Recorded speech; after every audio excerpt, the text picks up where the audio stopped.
What's going on, BFL fam? I'm Carlos, and this is the beautiful Olya. Hi, guys. Welcome back to Brooklyn Fragrance Lover. Today we have 3 fragrances from the house of Tiziana Terenzi, a house that we both adore very much. Yes. We have Caput Mundi, we have Spirito Fiorentino, and we have Lince. Keep it right there, and we'll tell you all about them.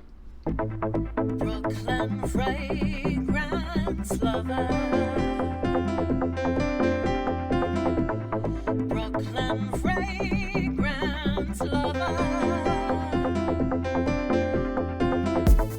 Brooklyn Fragrance Lover.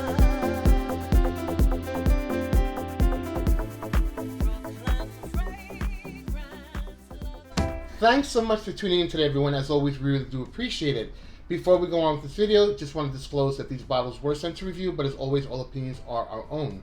How are you today, lovey? I'm good. How are you? I'm doing really well. Thank you so much. Positive vibes coming to you from Brooklyn, New York. Always. She's from Brooklyn as well. Did you know that? We never discussed that. Brooklyn in the house. So, yeah. 3 fragrances from Tiziana Terenzi, perfumer Paolo Terenzi. He's a dear friend of ours. He's a wonderful artist, and he's definitely a creative soul whose work we love very much. Yes. These 2 first fragrances were released in 2019, this year, and this one, Lince, was released in 2018, last year. Why don't we start with this one? Oh, these are all from the Luna collection, from the Tiziana Terenzi collection. So, why don't you take it away, closest to you? Well, first of all, check this part out. Isn't that beautiful? That's what I think makes it part of the Luna collection. That constellation, beautiful right? engraving on top. I mean, I'm like salivating over this. Here you go. Am I reading this? You can go for it. Well, the top notes are Bulgarian rose, musk rose, iris, lily of the valley, and Kambruva. Kambruva? I stumbled on that word last time, too. Whatever. I'm trying my best. Black Indian oud, sandalwood, red patchouli, saffron, and orris. Base is ambergris, cedarwood, cashmere wood, agarwood, and Cambodian oud. So of the 3 fragrances before you here, this one is probably the most daring one, the one with the most probably complex character about it. You get the oud. You get, a very potent rose, and it's very kind of Middle Eastern smelling in my opinion, but wearable, despite all the heavy notes that are contained in the fragrance. I think that I agree with everything you said. I think that it is Middle Eastern, but it's smoothed out around the edges, which is what, makes it so wearable. And the cashmere wood kind of just is that warm, kind of soft, velvety base. But I really like this, and I'm picking up on a lot of saffron in here, which I really like. And I think a lot of people out there like saffron as well. The florals are really juxtaposed against the dark notes, so it's a really interesting composition. Maybe a little masculine, Definitely. more so than these 2, for sure.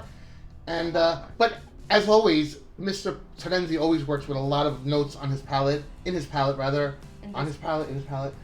You know what I meant. And he just makes them so smooth, and they're so wearable. I know. Despite having 1,000,001 notes, He's it like seems a magician. He's like a magician with it, and that's mad why. scientist, you like to say. Yes, and that's why I really, really love his work, because he really does a crazy job with all of these. It's like you're looking at these notes, and you're smelling the fragrance, and you're like, how's this all working right now? But it is. How did he do that, right? Yeah. All right, number 2, we have Spirito Fiorentino. They come with a little booklet, so we're reading the notes from the booklet. Cheating. The top notes for this fragrance here are lily, orange, jasmine, and saffron. Middle notes are ylang ylang, magnolia, amber, and lily of the valley. The base notes are oak moss, sandalwood, birchwood, Tuscan leather, musk, and amber. Interesting.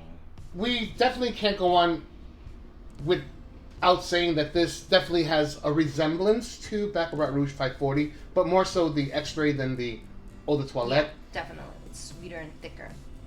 And to me, I think that there is still a lot more going on in terms of, this is a very heavy, heady lily opening, which lily is an interesting floral to me because it has this very kind of carnal, a lot of people don't like it type of a floral. I love lily. But I love it. I love the note. I buy lilies for my house, and I sit there and I'm like, I feel like a tropical queen. So I think that in terms of that, this is a completely different opening, and the florals are really superb in here. And again, it's so smooth. So. Despite her saying that it's very floral and heady, don't let that mislead you into thinking that it's feminine. This has a nice balance of leather, and it has a nice balance of woods that keeps it from smelling too feminine or heady. It's well done, as is most of his work. We're not just saying this because bottles were sent. We are definitely hardcore fans of Paolo's work. So there's that. And plus, there's a lot of birch wood in a dry down, which I think gives it that kind of smoke, you know, that's just very subdued, but it's there, it's present. So yeah, this is definitely perfect unisex. These all have very good staying power on skin. They don't project to punch you in the face, but you will definitely leave a cloud wherever you walk about the building or the neighborhood or your house. Or they're a great wear on skin, and I really do enjoy them. I agree. Lastly, we have Lince, released last year, as I said earlier. Of the three fragrances, the most masculine in my opinion, and the most feminine in my opinion. This leans feminine, but it's definitely unisex, as are all of them, but this leans a little more feminine in my opinion. The notes for Lince are top notes bergamot, orange, grapefruit, star anise, absinthe, and green tea. Middle notes jasmine, iris, fig, orange blossom, and Bulgarian rose.